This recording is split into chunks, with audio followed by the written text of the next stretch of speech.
আমার 1 মাসের বাচ্চাটা মারা গেছে। 2টা ছেলের পরে একটা মেয়ে হইছে, বড় বেশি আদরের মেয়ে হইছিল, বাচ্চাটা মারা গেছে। আমি অবাক হয়ে গেছি। অনেকক্ষণ সান্ত্বনা দিয়ে যখন বললাম, হৃদয় বিদারক কথা যেটা, যে আমি যখন তাকে বললাম যে এখন তুই কই, বাচ্চাটা কোথায়, এখন কই তোরা, ও তখন বলতেছে যে আমি ঢাকা থেকে রওনা দিছি, আমার মৃত বাচ্চা আমার কোলে, আমি বাচ্চাটারে কোলে নিয়ে আসি, আমার বাচ্চা আমার দিকে তাকায় আছে।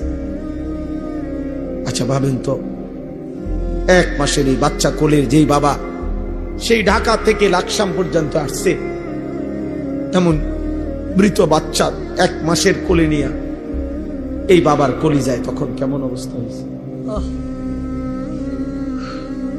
ওই গর্ভধারিণী মায়ের হৃদয়ের অবস্থা তখন কি হয়েছে।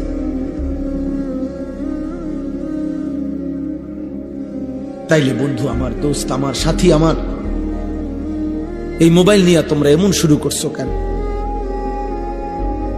তোমরা কি করছো বাপ? এইভাবে নিজেকে ভুলে গেলা কেমনে? আর এই পৃথিবীর কোনো উপকার না করলা, নিজেরে এভাবে তিলে তিলে নষ্ট করে দিচ্ছ কেন?